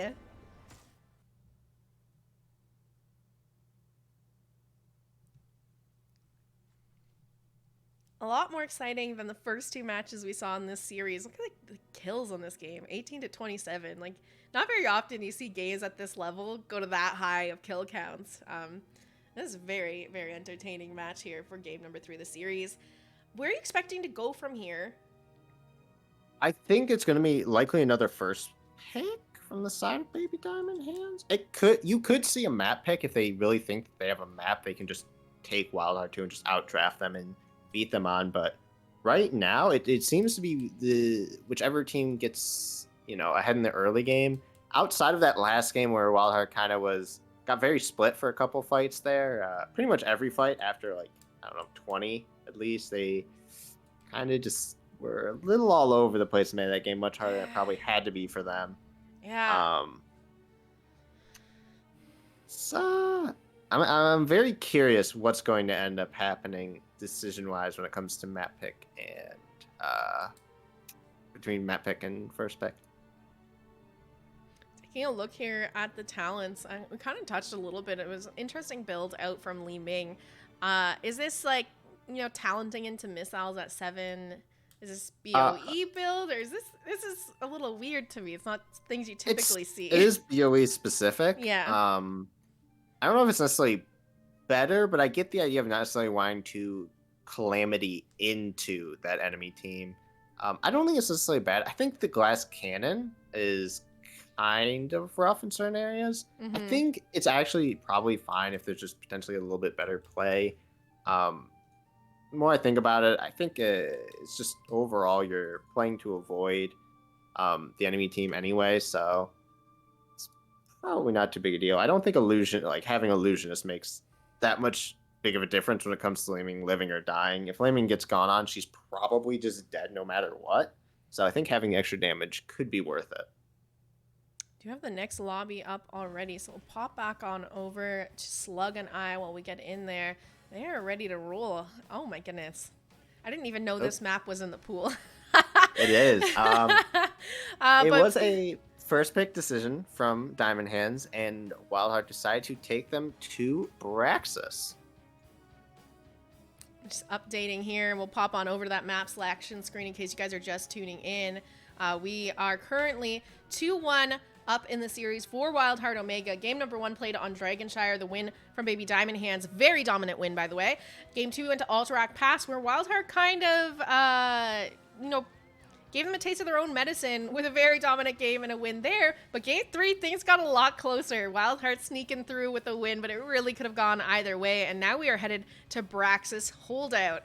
I feel like I haven't casted a Braxis Holdout game, like, in a very long time. It probably has been a bit, because it's not been in the pool. I don't think it was in the pool last season. This must be the new map then. Maybe. I don't know. I don't really keep up the with new map NGS. it was the new map for this season. So I remember it was on the vote.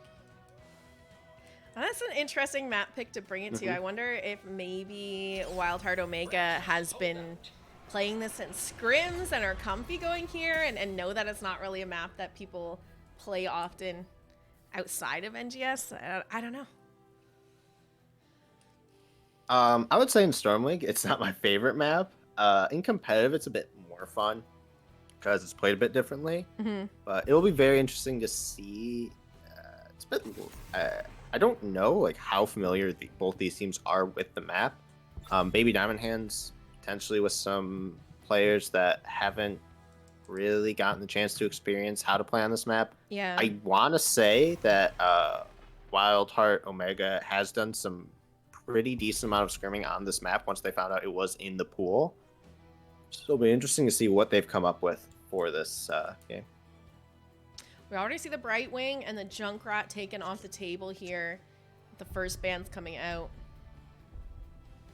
Sitting in the position of Baby Diamond Hands with first pick, so you can kind of look to target ban. But again, they're banning healers we don't really typically see Iron on. Yeah, I'm not as sure. I mean, the Rexar, we've seen Gojira play it before, but I don't know if I'd say it's one of his more comfortable things. Like Blaze Band coming out.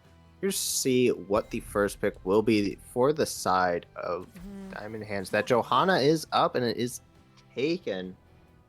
Not gonna be surprised if we see a Rhaegar picked up here. Stukov is still on the table. He can be kind of annoying on those points on Brax's holdout. So it'll be interesting to see what they're going to prioritize with both those healers up and available here. Yeah, we shall see. After the first game, I kind of want them to shelve Stukov for a bit, potentially. A Nubarak Sylve. So, potentially looking to run around the enemy team on that map, looking to just push. The instant Vala coming out from the side of Diamond Hands, but they're still thinking about that next pick. It's the Uther coming out as well. That's interesting. Potentially a double support situation. What I'm thinking. Because Uther on this map's can be a little rough, to say the least.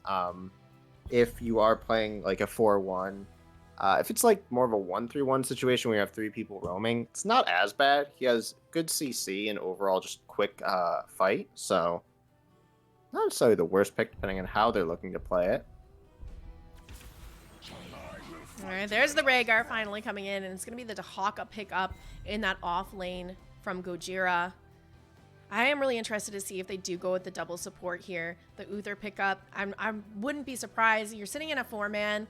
You can even stack up Fire at Will at level 1 if you wanted to offer that in your build here, and you're going to scale pretty decently on a map like Brax's Holdout, especially if you have double support to keep you sustained in these fights. I heed the voice of Elune. And there we go. It is going to be the double support with Tyrande picked up and Hogger locked in for the off lane. I expect WildHeart to play kind of all over the map here. I expect Diamond Hands to kind of play a semi-traditional like Storm League 4-1 style, where they just have 4 kind of just hitting bot and you have that Hogger alone on top. You could potentially have 1 support up top to help that Hogger out. Looks like a Tassadar coming out from the side. I think the way this is going to end up working out is it'll be like Dahaka in one lane, Tassadar in the other, and then Sylve, Noob, and Rhaegar roaming around. I could be wrong, but that would be my suspicion as to what would happen. I think just trying to fight the Uther, Tyrande, Joe Vala would probably be a mistake. I don't think you have the damage to really deal with that healing and sustain from the side of Diamond Hands. So I'll be very curious. I think this is going to come down to how both teams play the map more than anything else. Yeah, I'm interested to see if they can get a little bit more value out of their global this time. We saw them pick up Falstad on game number 1 of Dragonshire, and it wasn't quite happening for them here. Now it's Dahaka in the off lane. It'll be interesting to see if they can actually use that to their advantage at any point. If we're going to see him drop down into bottom lane, maybe take a numbers advantage fight down there. But yeah, I mean, I think it's hard to call. Double support Vala can be such a headache to deal with, and if you're not finding your picks quick enough, they're just going to kind of out-sustain you with all the heal they have there. Yeah, curious to see. Looks, kind of as I thought, that early setup. Tassar going bottom, and you have kind of a three-man roaming squad, which currently includes Gojira, but probably will not stay there for long. We do have the level 1 move speed coming out from Rhaegar for that mobility around the map and the extra armor if he gets gone on. The totem gets, I mean, it would have been okay value here. It's not terrible in Davala. Early game, it's good in Davala, and the double support spell power reduction, fairly strong. It's like some strong push. You're going to lose at least a tower on the side of Diamond Hands, but it looks like the push is happening as well, bot, but slower for the side of Baby Diamond Hands. Starting the base race at level 1. Let's see who can make it there first. Neither one of these teams look like they want to rotate down to be the ones to like call it on this push. I mean, this heavily favors WildHeart here. They are not... Oh, Fun's taking a lot of damage, though. I mean, Baby Diamond Hand's just getting onto the fort, and Simply DK actually getting chunked out. Yeah, Roger's also using the trait here, so that's shutting down any damage from the fort WildHeart that they is might actually going to just take the fort here, and the fort for WildHeart bot lane is still up. There can be a rotation right now from the side of WildHeart. The dig coming through potentially to help deal with this push. Nothing going to happen, but they're not really losing too much for the side of WildHeart. If they can hold on to that fort, that is going to be a passive XP lead for pretty much the entire game. Not only that, but now that the fountains are invulnerable, they have that to fall back to kind of reset in the bottom lane to contest these points as well. We got bottom point secured here by Baby Diamond Hands. Both teams looking at grabbing some camps. Siege camp picked up for Baby Diamond Hands. The Bruiser camp picked up on the side of WildHeart Omega. And Dahaka's going to secure that top point for WildHeart Omega. So no channel started quite yet. Yeah, Dahaka's pretty much always going to have control over that top point. It's going to be really hard for Hogger to ever step on it. He's going to step on it right now, but should not be able to stay too long. Fun's going in for the engage there, getting a little bit caught out. Iron, ooh, he bit in. I was a little bit concerned, but they didn't really have anything to shut him down, and he's able to just walk away. And meanwhile, Dahaka's taken back top. We got 10% channel on the side of Baby Diamond Hands. Fun stepping onto the point now for WildHeart Omega, and we're going to see them not quite get the channel started here. And Fun's actually getting CC'd quite a bit there by the members of Baby Diamond Hands. Simply DK pushing on to Iron, Reb, and Roger here. It's very hard to play into this double support. They just continue to sustain through it all. It feels like you're really not doing much. It is quite rough here. I do think within probably the next few waves, the bottom fort will fall. Wave clear is actually so big from Tassar, though, that it's going to be kind of rough. Roger towards the top side, hitting Casper. Will he live? They're trying so hard to chase him down here, but it doesn't look like they're going to be able to make it work out. In the meantime, Baby Diamond Hands still trying to push in onto this bottom fort. Iron's going to drop the slow onto Mick Giblets. We do have a Nubrak and Sylvanas on the point here. Simply DK trying to zone them off, and they're all collapsing. Casper knocking them back. Gojira getting quite low, has joined the fight as well. Unforgiven is in the middle of the enemy team, though, and is going to be taken down. WildHeart also having control of the point right now. Stopped, but they're going to get it right back as Trondai also falls. I don't know how Vala ended up there. I'm kind of confused right now. Yeah, that's a little bit weird to see her so deep in there. They're going to use this opportunity here. Sylvanas trade coming out, and they're sieging this down while Hogger tries to take back top. Dahaka there, though, to meet him, and he's going to secure the point once again, starting the channel here for WildHeart Omega. This fort wall is going to fall, but Fun's in a little bit of trouble. Goes ahead and burrows out. We're going to see Roger reposition on those Banshees as Casper rotates down to try to find a fight here with the numbers advantage. See if Dahaka Dig can come in and help them out here. I'm not sure if he has it up. He has it up right now. I don't think he does. They're gonna get it, and they're gonna get away though. I was gonna say it doesn't matter. I mean, they're 4v5ing, they're living up here. Dahaka's still pushing out top lane, and they secure a full Zerg wave for themselves. This is going to be one of the issues for Baby Diamond Hands. Is their clear for these is not very good. And Vala went into that auto attack Yeah. build, so she is not going to be able to burn this down very effectively at all. Roger just getting away on that haunting wave. The fort is likely to fall here. Yeah, it will fall. Side Baby Diamond Hands funds. Looking at Unforgiven. McGiblets is out of mana, actually. This is kind of a rough fight. A dig from Gojira coming in. Ooh, let's see if we can find the Oh. tongue. It does not connect. Unforgiven. Rolling all over the place to avoid that. Fun's looking for the stun onto McGiblets. It's not going to connect either, and it looks like all the members of Baby Diamond Hands able to just get behind their keep gate here. Still a bit of a Zerg wave, 44% left to clean up here for them. Let's see if they can do that as WildHeart are trying to run away with this early advantage.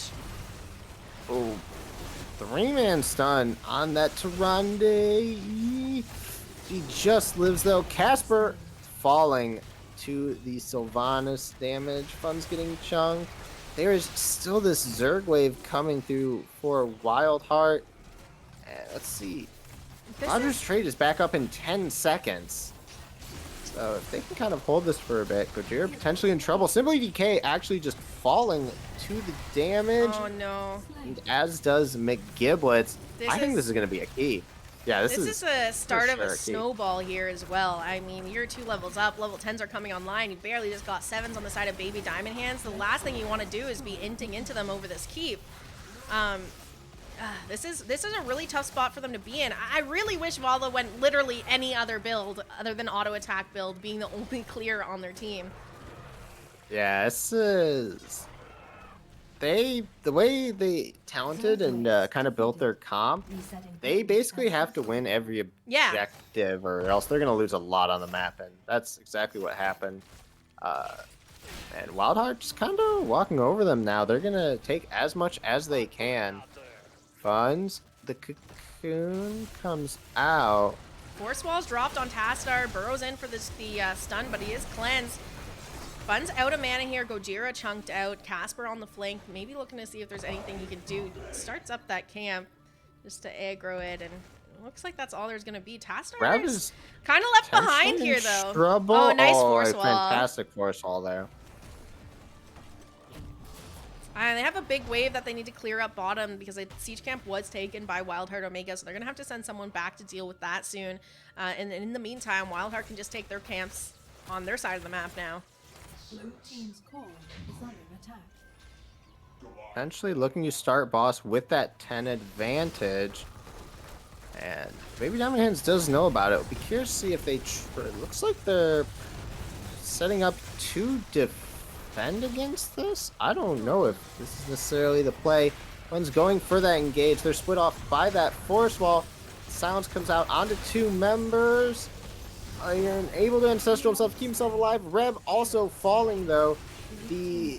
Roger jumping onto McGiblets.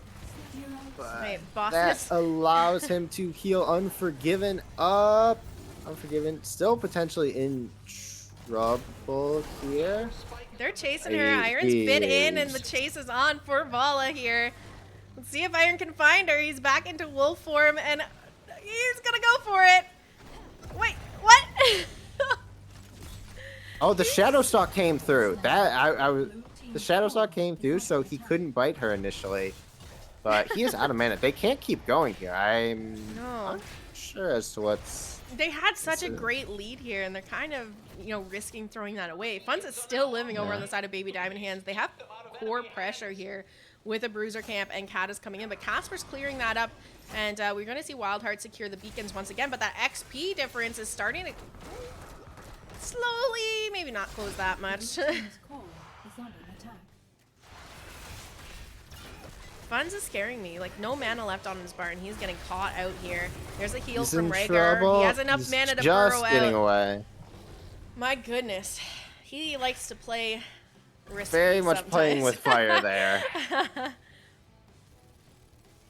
And still pressure. And they're actually starting up the boss because Fun's had to leave. Not resetting his pool of resources earlier could end up costing them. There is no blessed shield. It's going to be hard to get any real good engage here. The isolation right onto Uther. The tongue misses though, but Simply DK falls. and it looks like they're just going to get the boss. Kind of just a throw there. Dahaka was able to walk up and not be pressured at all on that point. The cocoon comes out, and that is going to be a dead Bala? No. They can't decide whether they want to go for that 5th kill or just do other things here. But they are going to find that. That staggers a death, and it's a big death too. It's their damage dealer. Like, this is who they need to kind of defend here, and she's going to be down for 20 seconds.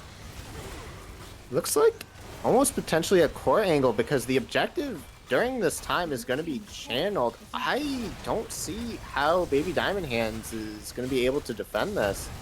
As none of their damage is here. Roger's just going to be able to unload as much as he wants. That's a full HP boss. Hogger just gets onto the bot point at 98%. The engage coming out from WildHeart, though. Uther going down, but if that's who's going to go down, that's not your worst option. However, Vala falls next, and then Like, they Johanna don't even as need well. to be hitting the core at this point. The boss just ends it.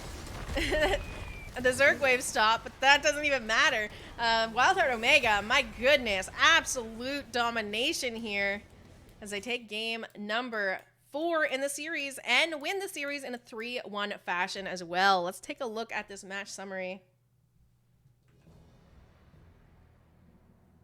I'll let you talk a little bit about talents and what happened here while I reach out and see if they'd like to do an interview with us. Everything just kind of snowballed off of that initial point. Just losing that fort for the side of Baby Diamond Hands and not being able to get one back, you lose so much of your ability to play through top. And they didn't really get anything in return. And they lost that first objective, and it's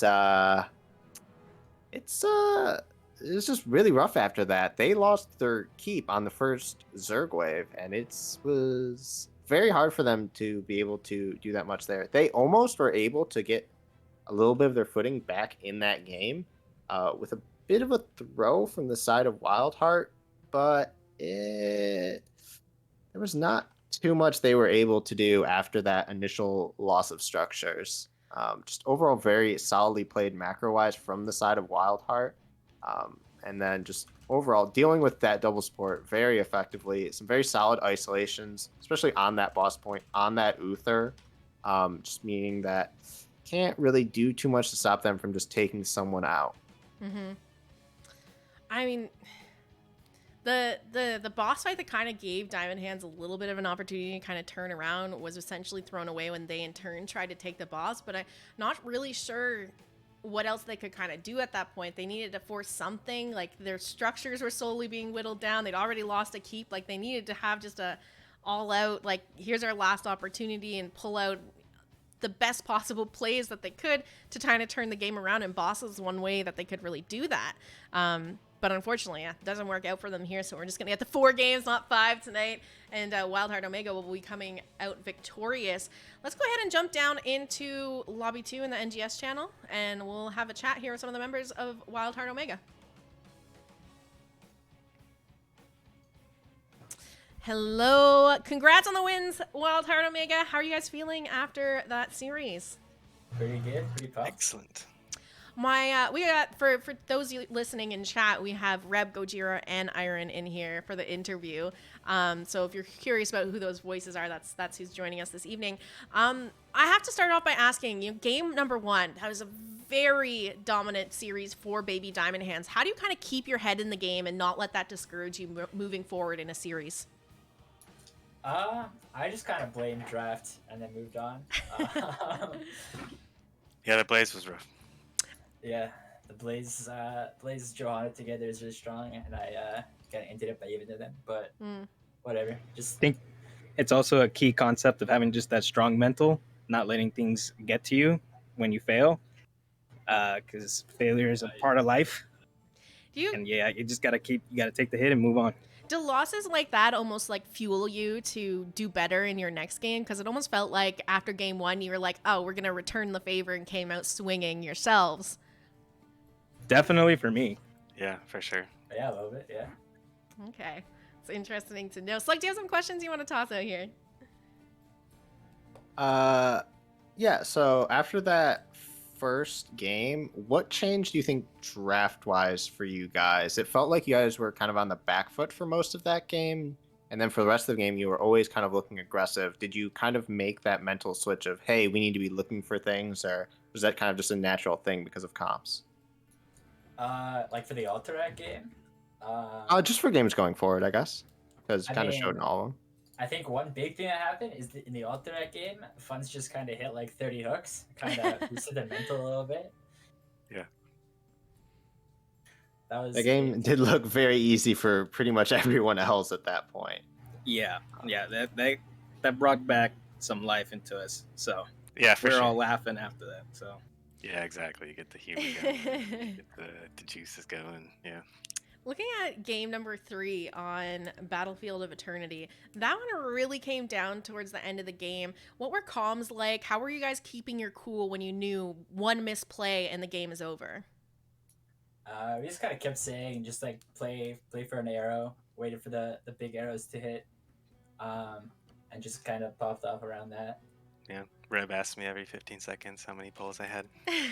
What were comms like in that last fight? Because you're kind of seeing Gojira in the back line just getting the picks and a little hard carrying through that last fight, just a little, to help you guys pull out the win. Was he freaking out? I mean, I played with him before.